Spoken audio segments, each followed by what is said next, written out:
26वां जो छंद है वो इस प्रकार है। राम लक्ष्मण पूर्वज। पूर्वज का मतलब होता है जिन्होंने पूर्व में जन्म लिया हो, उनको पूर्वज कहते हैं। हमारे दादा, उनके दादा, परदादा, परदादा के दादा, उनके दादा, उनके पिता, ये सब हमारे पूर्वज कहलाते हैं। मतलब जिन्होंने हमसे पूर्व में जन्म लिया हुआ हो, पूर्वजम। राम लक्ष्मण के जो पूर्वज हैं, रघुवरम, रघुकुल में श्रेष्ठ हैं। वरम का मतलब होता है चुनना, उसको श्रेष्ठ जो होता है उसी को चुनते हैं, तो इनको रघुवरम भी कहा जाता है। सीता जी के पति सुंदर हैं जो। काकुत्स्थम का मतलब है काकुत्स्थ के वंश में इन्होंने जन्म लिया है। करुणा अर्णव, यहां एक शब्द आ गया अर्णव। अर्णव का मतलब होता है महासागर। महासागर, बड़ा समुद्र। अर्णव जो करुणा के, दया के, ममता के, दूसरों की हेल्प करने के लिए करुणा के सागर हैं। मतलब अथाह, आप जितनी बार उनसे सहायता मांगोगे वो करने को तैयार हो जाते हैं, उसको कहते हैं अर्णव, महासागर को कहते हैं। गुण निधि, गुणों के खान है, खजाना है। निधि का मतलब खजाना। विप्र मतलब ब्राह्मण। प्रियम मतलब प्रिय, अच्छा लगना, जिनको कहते हैं हम ब्राह्मणों के प्रिय, अच्छे लगने वाले। धार्मिकम, धर्मपरायण है, धर्म पर चलते हैं, कोई भी गलत काम नहीं करते हैं। राज इंद्रम, जो देवताओं में सर्वश्रेष्ठ हैं, जो राजाओं के भी स्वामी हैं। राजेंद्र का मतलब होता है। सत्य संधम, सत्य संधम बिल्कुल क्लियर है, जो कि सत्य से बंधे हुए रहते हैं, हमेशा सत्यवादी हैं, हमेशा सच बोलते हैं। दशरथ तनयम, तनयम का मतलब आपको मालूम है पुत्र होता है, दशरथ के बेटे हैं। श्यामलम, श्यामलम का मतलब होता है स्लेटी कलर, गहरे रंग वाले जो होते हैं उनको श्यामल कहते हैं। श्यामलम। शांत मूर्तिम, जो शांति की प्रतिमा है, जिनको कभी गुस्सा क्रोध आसानी से नहीं आता। बहुत जब कोई बड़ी बात हो जाती है सहते सहते, तब जाकर के उनको गुस्सा आता है। एक प्रसंग आता था सुंदर कांड में, समुद्र से वो रास्ता मांग रहे थे, 3 दिन तक हाथ जोड़ के खड़े रहे कि हे सागर, आप हमारे कुल के पूर्वज हो, मैं आप ही के कुल में जन्म लिया हूँ, सगर मेरे को रास्ता दे दो। परंतु उन्होंने रास्ता नहीं दिया। तब बोले राम सकोप, तब भय बिनु हो ही न प्रीत। तब रामचंद्र जी को गुस्सा आया था कि बिना डर के प्रीति नहीं होती। रामचंद्र जी ने लक्ष्मण जी को कहा कि धनुष बाण लेकर के आओ और मैं समुद्र को सुखा दूंगा। तो वैसे नहीं तो वो शांति की मूर्ति हैं, उनकी मैं वंदना करता हूँ। जो लोकाभिराम हैं, जो जन जन के द्वारा पूजित हैं। अभिराम का मतलब होता है प्रसन्न करने वाला, जो लोगों को प्रसन्न करता है उसको लोकाभिराम बोलते हैं। लोगों द्वारा पूजित हैं। रघुकुल के तिलक हैं। तिलक का मतलब जो माथे पर लगाते हैं, तिलक बड़ा ही शुभ मानते हैं और वो श्रेष्ठता का प्रतीक है। तिलक लगाना श्रेष्ठता का, जब आप किसी वीआईपी, कोई बड़ा पूजनीय होता है तो उसका आप तिलक लगाते हैं। तो रघुकुल के वो श्रेष्ठ पुरुष हैं। राघव हैं, रघुकुल में जन्म लिया है। रावण अरिम, अरि का मतलब होता है मारना। जैसे खरारी एक शब्द आता है, रामचंद्र जी को खरारी क्यों बोलते हैं? क्योंकि उन्होंने खर नाम का जो राक्षस था उसको मारा था। खरारी, खरारी वध करना। अरि का मतलब होता है वध करना। तो रावणारिम मतलब रिम, आरिम, आरिम का मतलब होता है उन्होंने मारा था, रावण की वध किया था रावण का। तो रामचंद्र जी के इन रूपों का, इन विशेषताओं का उल्लेख किया गया है। 27वां छंद। रामाय राम भद्राय, भद्र पुरुष आपने नाम सुना होगा, श्रेष्ठ पुरुष, अच्छा, सुशील, बातों को मानने वाला, आज्ञाकारी, ऐसे को भद्र बोलते हैं हम, अच्छी चीज़ को, भलाई करने वाले को। भद्र का मतलब यहाँ पर हो जाएगा भलाई करना। तो रामचंद्र जी के ट्रेट्स बताए जा रहे हैं।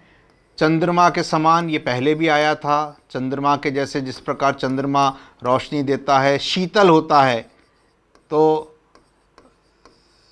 रामचंद्राय, वैसे हैं वो सूर्यवंशी। रामचंद्र जी ने सूर्यवंश में जन्म लिया था, परंतु उनकी उपमा दी जाती है वेद से, ब्रह्मस्वरूप विधाता जैसे। वेद से का मतलब होता है जो ब्रह्म ज्ञानी लोग होते हैं, ब्रह्मा के तुल्य होते हैं, उनको वेद से बोला जाता है। यहाँ पर वेद से का मतलब है ब्रह्मा जैसे, सुप्रीम, यू कैन से। वेद से का मतलब यहाँ पर हो गया सुप्रीम, सुप्रीम।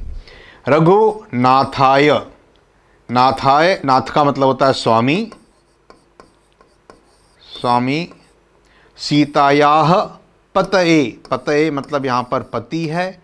नमः का मतलब हम नमन करते हैं, उनकी वंदना करते हैं। तो राम भद्राय मतलब रक्षा करने वाले राम, भलाई करने वाले राम, रक्षा करने वाले, भलाई करने वाले, करुणा के सागर। भद्र का मतलब होता है रामचंद्र जी जो हैं वो भलाई करने वाले भी हैं, चंद्रमा के समान शीतल भी हैं, ब्रह्म स्वरूप भी हैं, जो सब कुछ जानते हैं। रघुनाथाय, रघुकुल के नाथ हैं, रघुकुल के स्वामी हैं, रघुकुल के स्वामी हैं, रघुकुल के स्वामी हैं, हमारे भी स्वामी हैं, सीता जी के पति हैं, उनको मैं नमन करता हूँ। 28वां छंद बहुत सरल है। श्री राम, श्री राम जी के बारे में, राम जी के बारे में, रघुकुल के नंदन हैं वो राम, फिर राम पुकारा जा रहा है। श्री राम, रामचंद्र जी जो हैं वो भरत के अग्रज हैं, मतलब बड़े भाई हैं। पहले भी ये शब्द आ चुका है। अग्रज का मतलब होता है बड़े भाई, बड़े भाई। रामचंद्र जी कैसे हैं? श्री राम, राम रण कर्कश, रण का मतलब होता है युद्ध भूमि, रण बांकुरे, जो रणभूमि में बलवान हो और कौशल दिखाए उसको रण बांकुरा बोला जाता है। रण कर्कश का मतलब होता है कठोर, निर्दयी, मतलब रण में अगर आप हमसे लड़ने आ गए, भिड़ने आ गए तो मैं आपको छोड़ूंगा नहीं। रण कर्कश का मतलब होता है रामचंद्र जी, श्री रामचंद्र जी शरणम भव, मैं आपकी शरण में आता हूँ, मुझको शरण दीजिए हे राम प्रभु, मैं आपकी शरण में आता हूँ। शरणम भव का मतलब होता है शरण होइए, इसका मतलब ये हुआ।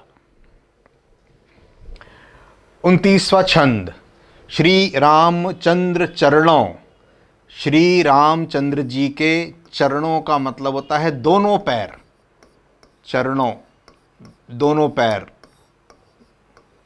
चरण मतलब एक, चरणों मतलब दोनों पैर।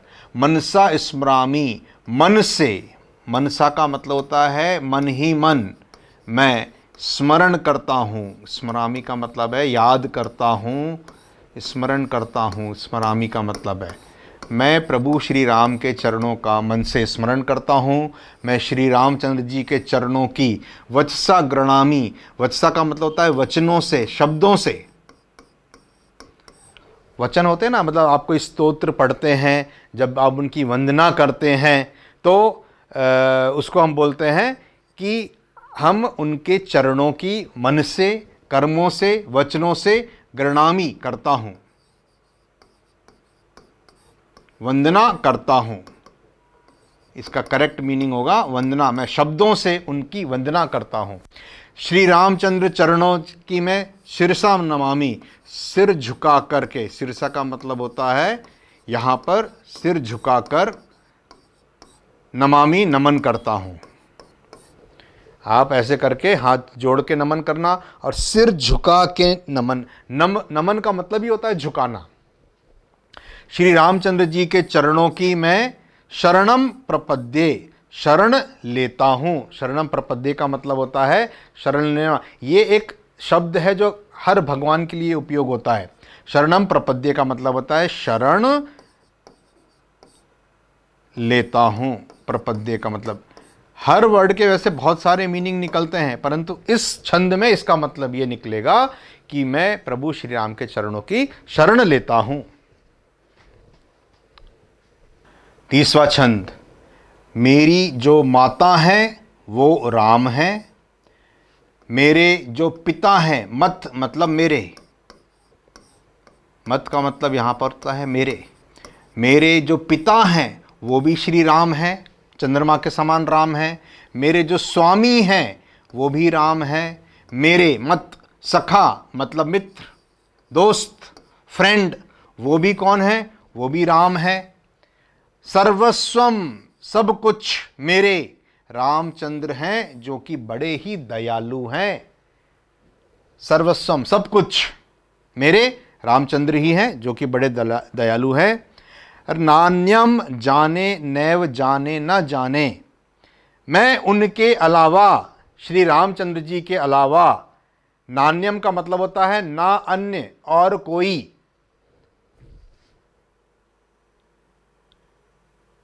और कोई, इसका मतलब आप यहां लगा सकते हैं उनके अलावा और कोई।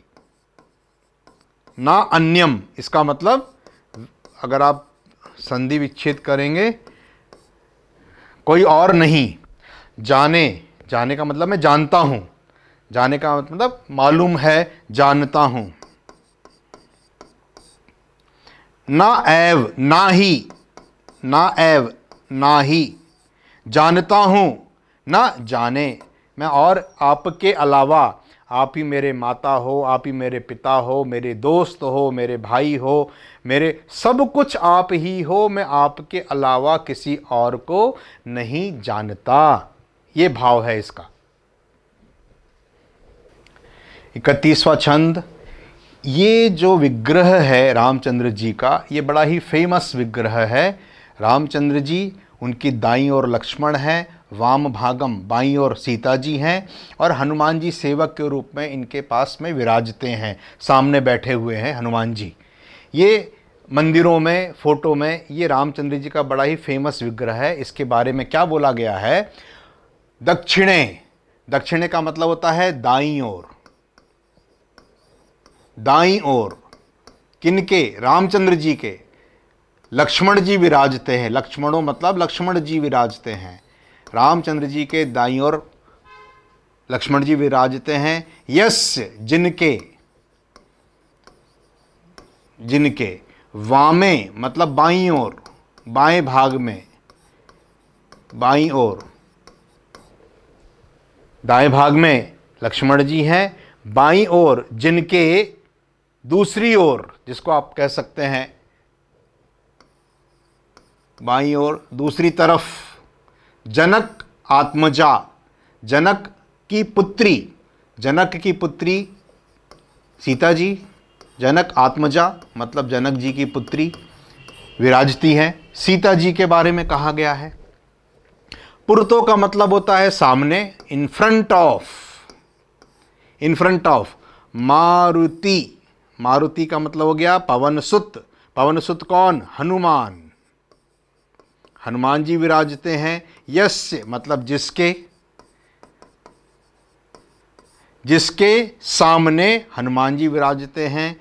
तम वंदे रघुनंदनम, रघुकुल के नंदन, रघुकुल के नंदन राम जी भी हैं, रघुकुल नंदन लक्ष्मण जी भी हैं। मैंने आपको पहले भी बताया था, भरत को भी आप रघुकुल नंदन बोल सकते हैं, परंतु जो श्रेष्ठ होता है वो उस चीज को ग्रहण कर लेता है। तो रघुकुल नंदन जैसे ही बोला जाएगा, इसका मतलब क्या निकलेगा? रामचंद्र जी। तो इस पूरे छंद को अगर आप देखेंगे कि लक्ष्मण जी, जनक सुता, मारुति, उनकी वंदना उन रघुनंदन की मैं वंदना करता हूं। तम मतलब उन। हर वर्ड के अलग अलग मीनिंग होते हैं, मैं फिर से कह रहा हूं। दूसरी ओर भी होता है तम का मतलब है, तम का मतलब परंतु भी होता है, परंतु। लेकिन यहां पर इस छंद में इसका जो रूप आएगा, उन रघुनंदन जी की, रामचंद्र जी की मैं वंदना करता हूं।